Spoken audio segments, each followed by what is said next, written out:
कैसे हुई थी राधा की मृत्यु? श्री कृष्ण ने क्यों तोड़ दी थी बांसुरी? जब भी प्रेम की बात होती है तो श्री कृष्ण राधा के प्रेम की मिसाल सबसे पहले आती है। राधा श्री कृष्ण के प्रेम को जीवात्मा और परमात्मा का मिलन कहा जाता है। राधा श्री कृष्ण का बचपन का प्यार थीं।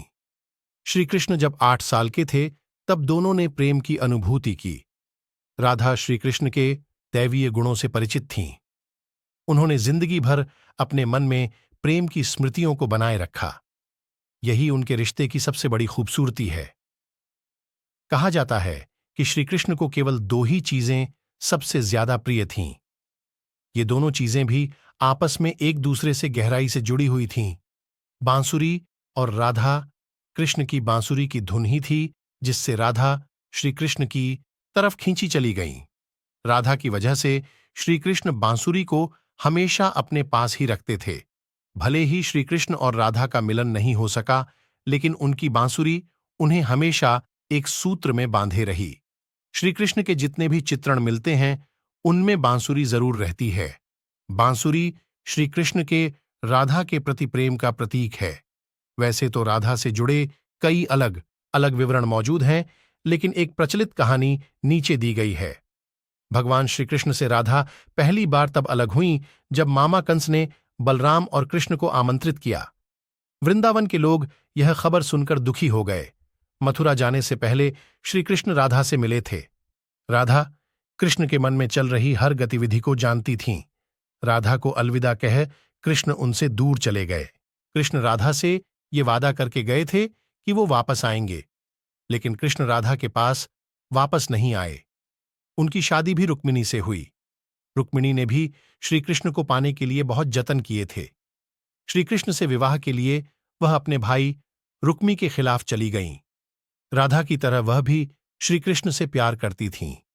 रुक्मिणी ने श्री कृष्ण को एक प्रेम पत्र भी भेजा था कि वह आकर उन्हें अपने साथ ले जाएं।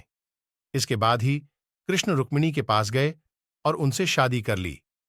कृष्ण के वृंदावन छोड़ने के बाद से ही राधा का वर्णन बहुत कम हो गया। राधा और कृष्ण जब आखिरी बार मिले थे तो राधा ने कृष्ण से कहा था कि भले ही वो उनसे दूर जा रहे हैं, लेकिन मन से कृष्ण हमेशा उनके साथ ही रहेंगे।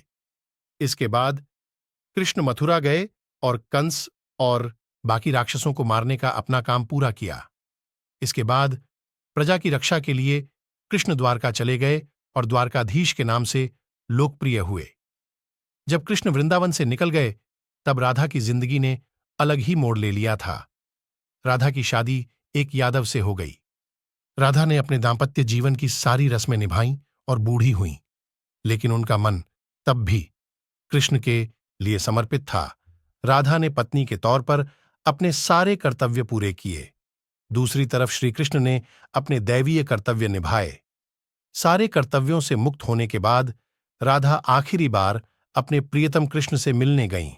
जब वह द्वारका पहुंची तो उन्होंने कृष्ण के रुक्मिणी और सत्यभामा से विवाह के बारे में सुना, लेकिन वह दुखी नहीं हुई। जब कृष्ण ने राधा को देखा तो बहुत प्रसन्न हुए। दोनों संकेतों की भाषा में एक दूसरे से काफी देर तक बातें करते रहे। राधा जी को कान्हा की नगरी द्वारिका में कोई नहीं पहचानता था। राधा के अनुरोध पर कृष्ण ने उन्हें महल में एक देविका के रूप में नियुक्त किया। राधा दिन भर महल में रहती थीं और महल से युद्ध कार्य देखती थीं। मौका मिलते ही वह कृष्ण के दर्शन कर लेती थीं, लेकिन महल में राधा ने श्री कृष्ण के साथ पहले की तरह का आध्यात्मिक जुड़ाव महसूस नहीं कर पा रही थीं, इसलिए राधा ने महल से दूर जाना तय किया। उन्होंने सोचा कि वह दूर जाकर दोबारा श्री कृष्ण के साथ गहरा आत्मीय संबंध स्थापित कर पाएंगी। उन्हें नहीं पता था कि वह कहाँ जा रही हैं, लेकिन भगवान श्री कृष्ण जानते थे। धीरे धीरे समय बीता और राधा बिल्कुल अकेली और कमजोर हो गईं। उस वक्त उन्हें भगवान श्री कृष्ण की आवश्यकता पड्डी डिड ही। आखिरी समय में भगवान श्री कृष्ण उनके सामने आ गए। कृष्ण ने राधा से कहा कि वह उनसे कुछ मांगे, लेकिन राधा ने मना कर दिया। कृष्ण के दोबारा अनुरोध करने पर राधा ने कहा कि वह आखिरी बार उन्हें बांसुरी बजाते देखना चाहती है। श्री कृष्ण ने बांसुरी ली और बेहद सुरीली धुन में में बजाने लगे श्री कृष्ण ने दिन रात बांसुरी बजाई, जब तक राधा आध्यात्मिक रूप से कृष्ण में विलीन नहीं हो गईं। बांसुरी की धुन सुनते सुनते राधा ने अपने शरीर का त्याग कर दिया। हालांकि भगवान कृष्ण जानते थे कि उनका प्रेम अमर है, बावजूद वे राधा की मृत्यु को बर्दाश्त नहीं कर सके। कृष्ण ने प्रेम के प्रतीकात्मक अंत के रूप में बांसुरी तोड़कर झाड़ी में फेंक दी। उसके बाद से श्री कृष्ण ने जीवन भर बांसुरी या कोई अन्य वादक यंत्र नहीं बजाया। कहा जाता है कि जब द्वापर युग में नारायण ने श्री कृष्ण का जन्म लिया था, तब मां लक्ष्मी ने राधा रानी के रूप में जन्म लिया था, ताकि मृत्यु लोक में भी वे उनके साथ ही रहे। दोस्तों, दूसरा पार्ट देखने के लिए हमारी कहानी अच्छी लगी हो तो चैनल को सब्सक्राइब करके बेल आइकन को जरूर ऑन करें और वीडियो को लाइक करें।